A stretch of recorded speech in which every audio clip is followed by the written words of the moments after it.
Bismillahirrahmanirrahim. Assalamualaikum warahmatullahi wabarakatuh.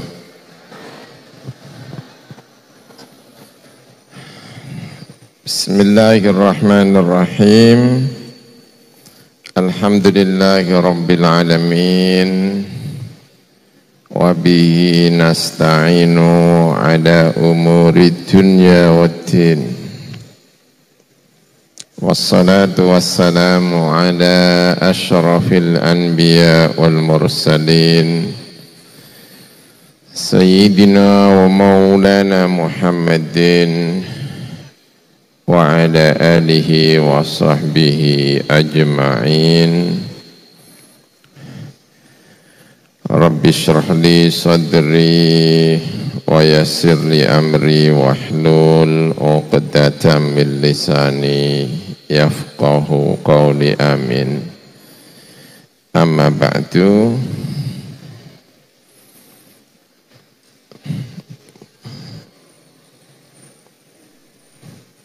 Pada para guru-guru semuanya yang kita hormati, para ustadz-ustadz, tamu undangan yang kita hormati, ya alhamdulillah hari ini kita bisa melaksanakan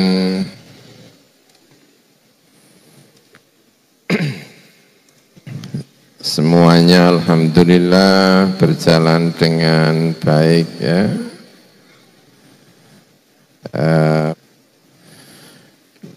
Ilmu itu penting sekali ya, penting sekali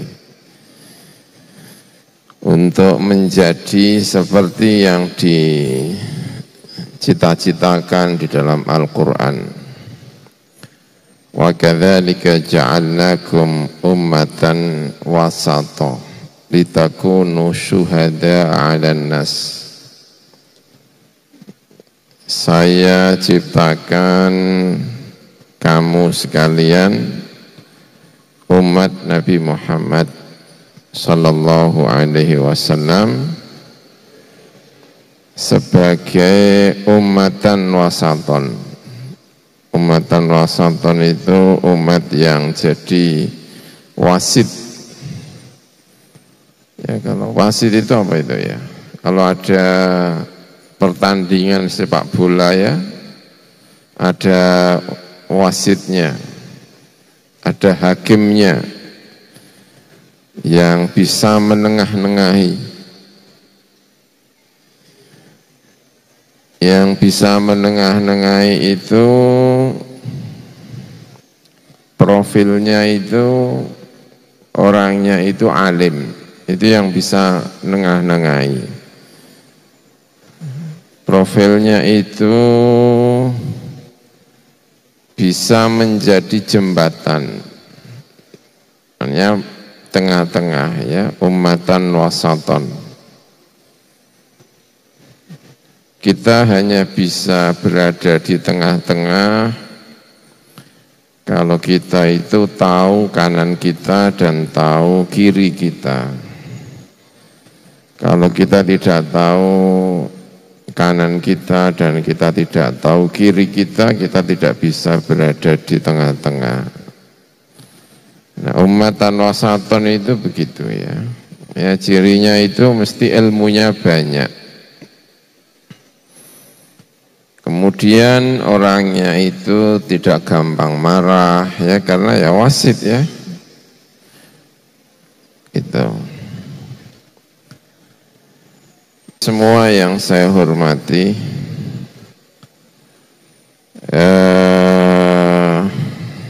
dulu ada orang tokoh besar namanya Abdullah bin Al-Mubarak.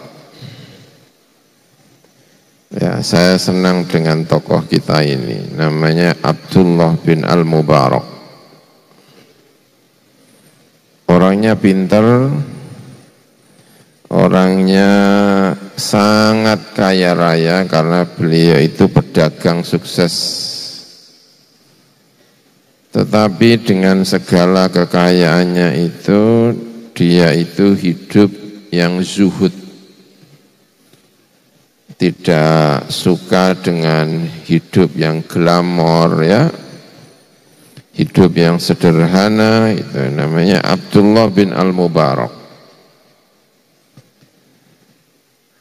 Dia belajar banyak kepada Abu Hanifah. Namanya Abdullah bin Al-Mubarak.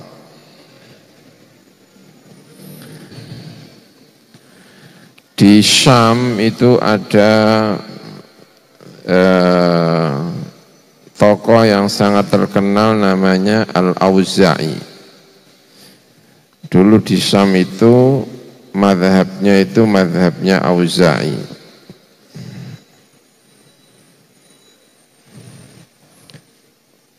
Karena dulu madhab itu banyak ya. Kita mengenal madhab itu madhabul arba'ah, tapi dulu itu madhab itu banyak sekali. Tetapi madhab-madhab itu tidak berlangsung lama karena tidak diteruskan oleh murid-muridnya. Makanya kita sering menyampaikan orang hebat itu bukan hanya dia hebat, tetapi karena punya murid-murid yang hebat-hebat. Itu orang hebat. Karena kalau tidak punya murid yang hebat-hebat itu enggak ada penerusnya. Nah di Syam itu ada tokoh terkenal namanya Auza'i, tapi memang mazhabnya tidak berlangsung lama karena tidak diteruskan oleh murid-muridnya. Nah Abdullah bin Mubarak itu datang ke Syam. Syam itu meliputi Damaskus, Syria ya, meliputi Yordan, meliputi Palestina, meliputi Libanon. Itu semuanya Syam. Syam itu sekarang menjadi 4 negara. Nah waktu itu Auza'i itu berada di Syam, berada di Libanon. Lalu Abdullah bin Mubarak mendatangi Al-Imam Al-Auza'i untuk sowan. Ya Abdullah bin Mubarak, orang alim Mubarak itu ya, pedagang tapi sangat alim. Nah setelah sampai di Syam, ketemu dengan Imam Auza'i.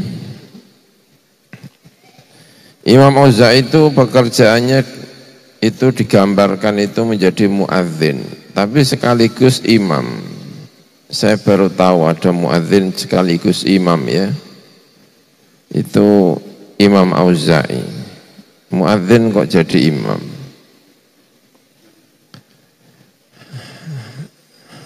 Nah, di fikih itu kan khilaf, mana yang lebih baik, muadzin ataukah imam? Banyak yang mengatakan yang lebih baik itu imam. Kenapa kok imam lebih baik? Ya karena Kanjeng Nabi imam. Ya karena Khulafaur Rasyidun itu imam. Kalau jadi menjadi imam, Kanjeng Nabi imam, Khulafaur Rasyidun itu juga apa? Imam. Karena itu dianggap imam lebih baik. Tapi banyak yang mengatakan yang lebih baik itu adalah muadzin. Muadzin lebih baik daripada imamnya. Maksudnya lebih utama pekerjaan imam daripada pekerjaan adzan daripada pekerjaan apa? Imam. Makanya kalau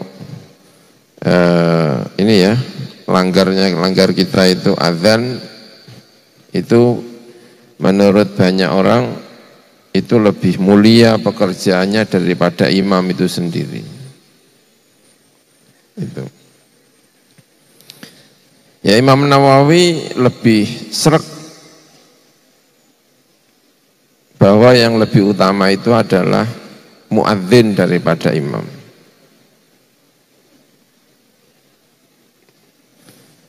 Nah Imam Auza'i itu digambarkan selain muadzin itu juga imam, berarti itu pahalanya dipek dewe itu ya. Al-Imam Al-Auza'i. Nah ketika Abdullah Mubarak itu datang kepada Imam Auza'i ya, itu Imam Auza'i itu langsung bicara sama Abdullah bin Mubarak, ya Khurasani, wahai orang Khurasan, gimana kabarnya al-mubtadi katanya, orang alim tapi ahli bid'ah yang ada di Khurasan, maksudnya Abu Hanifah. Gimana kabarnya Abu Hanifah, orang mubtadi itu? Abdullah bin Mubarak merasa menjadi muridnya, itu di hatinya ya enggak enak, gurunya disebut ahli apa? Bid'ah sama Imam Auza'i. Nah beliau itu terus 3 hari ke penginapannya atau ke tempat di mana dia menginap. Selama 3 hari penuh dia menulis hal-hal yang terbaik miliknya siapa itu? Abu Hanifah itu. Nah kemudian setelah menulis selama 3 hari datang lagi sowan kepada Abu Hanifah, kepada Imam Auza'i sambil memperlihatkan buku biar dibaca, ditampilkan betul. Nah, sowan yang kedua itu Imam Auza'i langsung tanya, ada itu buku apa itu? Terus dikasihkan. Nah, setelah dikasihkan itu dibaca, setiap kali ada hal-hal yang baik itu di bawahnya tulisannya Muhammad Nu'man, itu karena namanya Nu'man, Muhammad bin Nu'man. Ya itu. Nah rupanya Imam Auza'i itu sangat tertarik dengan makalah-makalahnya itu. Tapi tulisannya itu belum selesai, lalu ngimami. Selesai ngimami, tulisan-tulisan itu dibaca kembali. Lalu dia tanya, ini kok baik sekali, siapa Muhammad bin Nu'man ini? Bukan Muhammad bin Nu'man, namanya Nu'man bin Thabit, ya namanya Nu'man bin Thabit. Lalu dijawab oleh Abdullah bin Mubarak, ini adalah laki-laki yang kamu kemarin singgung sebagai orang yang ahli bid'ah, ya ini orangnya. Nah, sejak saat itu Imam Auza'i itu terus tertarik kepada Al-Imam Abu Hanifah. Jadi Abu Hanifah itu asalnya dibenci sama Imam Auza'i karena dianggap ahli bid'ah, tetapi berkat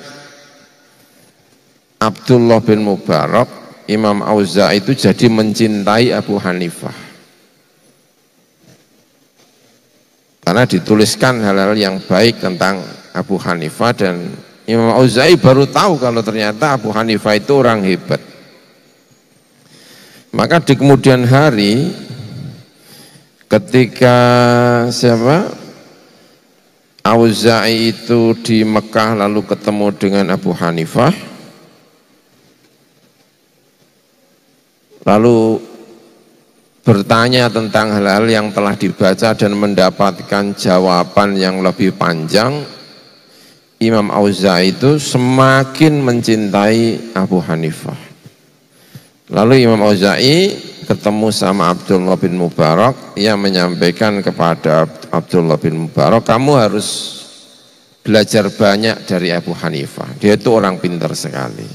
Itu Al-Imam Al-Auza'i kepada Abu Hanifah. Nah, orang-orang profil-profil seperti siapa ini? Abdullah bin Mubarak itu sangat dibutuhkan. Saya membayangkan orang seperti Abdullah bin Mubarak itu seperti firman Allah, dawe Gusti Allah, wa kadzalika ja'alnakum ummatan wasata.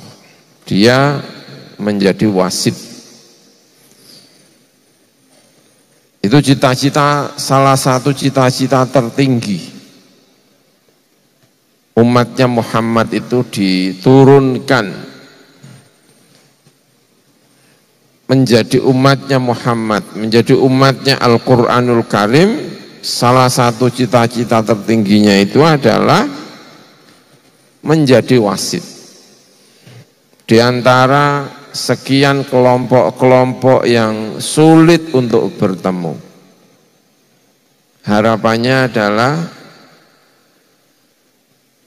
umat ini yang menjadi wasitnya. Kalau ternyata yang konflik itu adalah umat Islam, itu sebetulnya anomali ya. Islam dengan Islam konflik lalu ditengahi oleh Donald Trump. Itu anomali. Seharusnya yang konflik itu Putin sama Donald Trump lalu ditengahi oleh Ayatullah Khomeini. Ya, Pak? Itu kira-kira itu. Nah, profil yang seperti ini juga dilakukan oleh Al-Imam Asy-Syafi'i.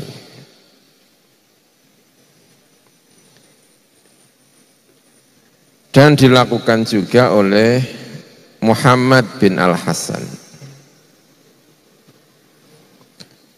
Seumur-umur itu orang-orang Madinah itu sulit sekali ketemu dengan orang-orang di Baghdad.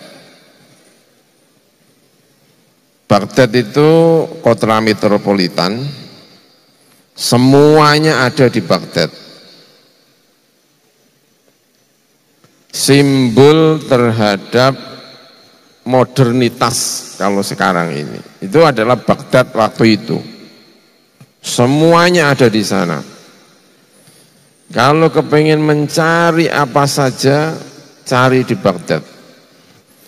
Orang yang paling nakal dan orang yang paling khusyuk,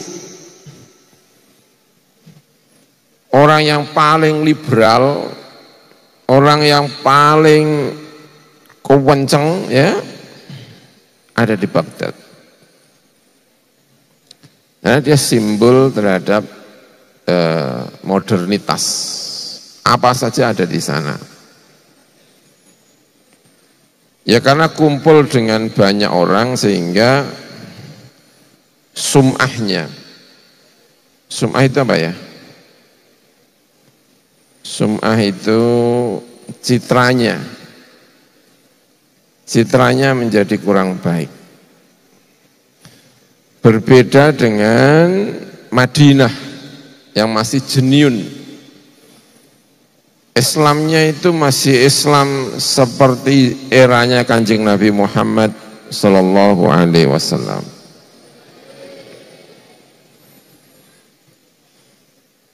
Orang Madinah itu menuduh Baghdad itu orang yang dianggap gampang keluar dari nas. Sebaliknya, orang Baghdad itu menuduh Madinah itu masyarakat yang sulit untuk berkembang.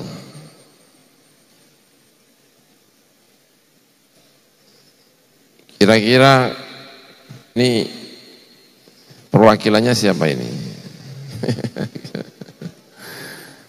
Yang gimana gitu ya.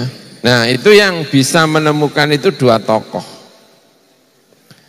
Namanya Muhammad bin Al-Hasan, perwakilan dari Baghdad, dan Muhammad bin Idris, perwakilan dari Madinah. Muhammad bin Al-Hasan itu diuntungkan karena beliau itu muridnya Abu Hanifah, tapi sekaligus muridnya Imam Malik. Karena dia pernah belajar 3 tahun, 4 tahun di Madinah dan kenal betul dengan Imam Malik. Maka ketika Imam Syafi'i itu datang ke Baghdad, yang gampang ditemui itu ya, gampang bertemu ya Muhammad bin Al-Hasan. Karena Muhammad bin Al-Hasan itu muridnya Abu Hanifah yang pernah ngaji di sana. Dan dua-duanya sama-sama pinternya, sama-sama alimnya, sama-sama terbukanya terhadap kebenaran, sama-sama tidak fanatiknya. Nah, Muhammad bin Al-Hasan itulah yang kemudian bertemu dengan Imam Syafi'i, menjadi akrab, bahkan menjadi layaknya guru dan murid. Dan memang benar-benar guru dan murid ya. Sehingga kemudian Madinah dan Baghdad itu menjadi cair. Karena ada Al-Imam Asy-Syafi'i dan ada Muhammad bin Al-Hasan. Nah, yang seperti ini patutlah kalau kita jadikan sebagai representasi terhadap cita-cita Al-Quran terhadap umatnya Nabi Muhammad sallallahu alaihi wasallam. Wa kadzalika ja'alnakum ummatan wasata. Kita berharap menjadi ummatan wasata. Semoga bisa menjadi ummatan wasata. Amin ya rabbal alamin. Tapi tentu butuh perjuangan. Ya, butuh perjuangan. Yang bisa mempertemukan banyak perbedaan-perbedaan di antara para tokoh-tokoh di negeri ini. Ya, jangan sampai itu artinya kita berharap bahwa kita tidak menjadi bagian solusi tapi bagian dari problem. Bagian dari problem. Ya, kita enggak pingin gitu ya. Kita enggak pingin, tapi kita kepingin ini menjadi solusi. Dan itu syaratnya tadi itu. Yang seperti ini itu butuh yang namanya ilmu yang luar biasa. Mau belajar dari sana dan mau belajar dari sini. Salah satu tokoh yang penting yang menjadi ummatan wasato lah, representasi dari ummatan wasato itu diantaranya lagi adalah Abul Hasan Al-Asy'ari. Ya, Abul Hasan Al-Asy'ari itu bisa menjadi representasi ini. Kenapa bisa begitu? Karena ada dua kelompok yang sulit sekali untuk ketemu, yaitu kelompok rasionalitas. Segala sesuatu itu harus dirasionalkan. Yang representasi seperti ini adalah orang-orang Mu'tazilah. Jadi kita punya tokoh-tokoh yang merepresentasikan ummatan wasaton itu tadi. Jadi ada yang namanya kelompok Mu'tazilah. Mu'tazilah ini semuanya harus rasional. Saking rasionalnya itu banyak hadis-hadis yang dibuang, yang tidak diterima. Nah, di sisi yang lain, ini ada kelompok-kelompok yang sering disebut dengan ahlul hadis. Itu sulit sekali ketemu, itu sulit sekali.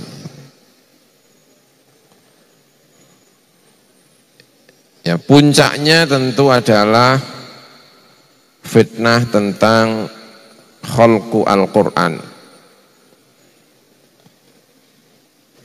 Bahwa Al-Quran itu makhluk, kata Mu'tazilah, tapi ditentang oleh ahlul hadis dan itu berdarah-darah.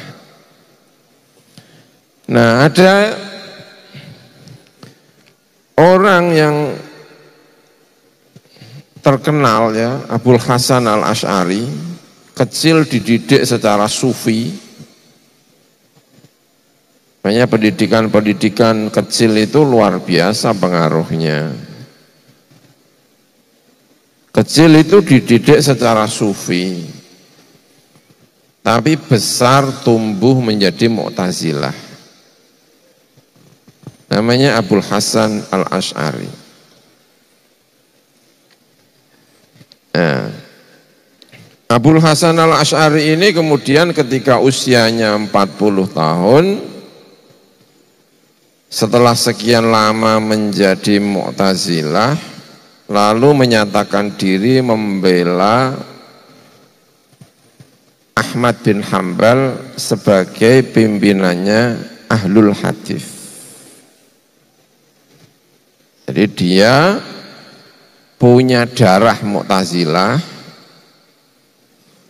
karena ayah angkatnya, ibunya itu nikah dengan tokoh besar Mu'tazilah, Al-Jubai. Dia ibunya, bapaknya wafat terus nikah, dia dididik oleh orang Mu'tazilah, namanya tokoh besar Mu'tazilah namanya Al-Jubai. Nah, ketika usianya 40 tahun itu kemudian membela Ahmad bin Hambal. Tapi dasar-dasar logika yang dibawa oleh Mu'tazilah itu tidak pernah benar-benar dilepaskan. Nah, dari sinilah kemudian tumbuh ilmu yang kemudian dipelajari di pesantren-pesantren, yaitu namanya ilmu kalam.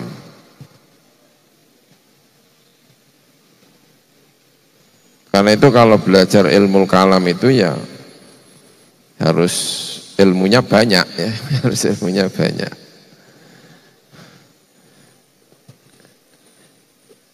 Nah, siapa ini? Abul Hasan Al-Asy'ari itu lalu diterima dengan baik oleh masyarakat karena dia bisa menjembatani, sama seperti Al-Imam Asy-Syafi'i, Muhammad bin Al-Hasan menjadi jembatan ya. Terus tadi siapa? Abdullah bin Al-Mubarak itu menjadi jembatan. Nah, kita di era yang serba ruwet itu perlu menjadi butuh jembatan-jembatan seperti itu, dan itu syaratnya ilmunya harus banyak. Dan yang menjadi jembatan-jembatan itu tadi. Amin ya rabbal alamin. Ya. Lalu ada tokoh yang terkenal yang kitabnya kita baca, Muhammad Al-Ghazali. Makanya kalau kita menjadi Nahdlatul Ulama itu, tokoh yang ditampilkan itu adalah Al-Imam Asy-Syafi'i, Al-Imam Abul Hasan Al-Asy'ari, dan Al-Imam Al-Ghazali. Yang satu di bidang fikih, yang satu di bidang akidah, yang satu di bidang tasawuf.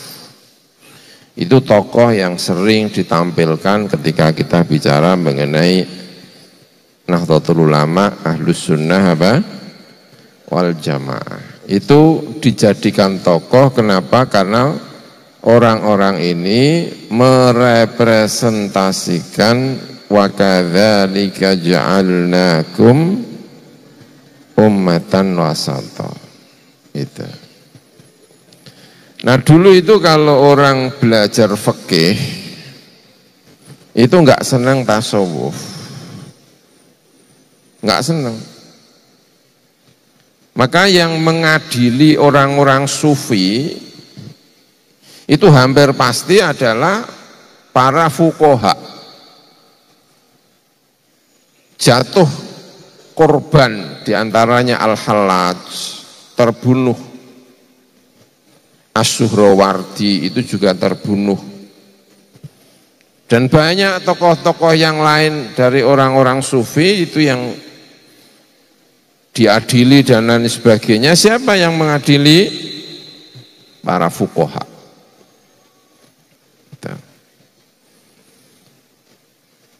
Nah, pertikaian antara orang sufi dengan para fuqaha itu ada orang yang nengah-nengahi. Tentu banyak sekali yang menengah-nengahi ya. Ada Al-Imam Al-Qushairi, ada Imam Al-Harith Al-Muhasibi. Tapi tokoh paling fenomenal yang menengah-nengahi itu adalah Muhammad Al-Ghazali. Beliau menjadi penengah, dianggap tokoh paling sukses. Karyanya yang paling digunakan untuk menengah-nengahi selain Ihya tentu saja adalah Bidayatul Hidayah. Orang kalau ngaji Bidayatul Hidayah itu ngaji fikih sekaligus tasawuf. Sama dengan ngaji kitab Ihya Ulumuddin. Nah sejak saat itu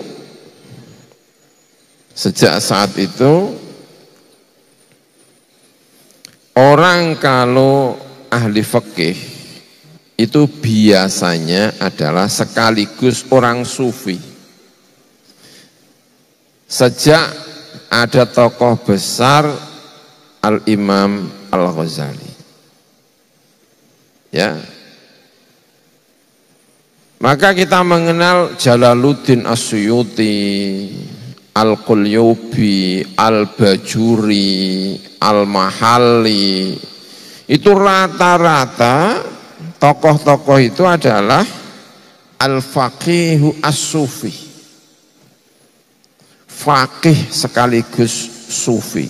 Dulu itu kalau sufi ghairu faqihin, kalau faqihun ghairu sufiyin. Tapi karena ada Al-Imam Al-Ghazali,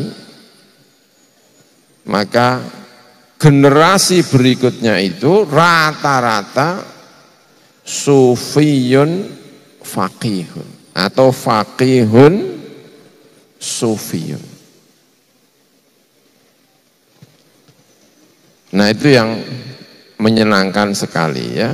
Dan yang seperti ini karena dianggap ummatan wasaton itu pasti ilmunya itu juga ilmunya orang sufi sekaligus ilmunya seorang al-faqih. Sama dengan Abul Hasan Al-Asy'ari. Dia juga ahli terhadap ilmunya Ahmad bin Hambal sekaligus ahli di ilmunya orang-orang Mu'tazilah. Sama dengan Al-Imam Asy-Syafi'i, beliau murid daripada Madinah sekaligus murid daripada Baghdad. Ini orang-orang hebat, orang-orang yang menjadi penengah itu tadi. Nah harapannya semakin banyak yang menjadi penengah-penengah. Sehingga Indonesia tenang ya, tidak banyak konflik, bisa ketemu di sana, bisa ketemu di sini karena ilmunya bisa menjembatani banyak persoalan-persoalan di negeri ini. Nah itu cita-cita kepinginan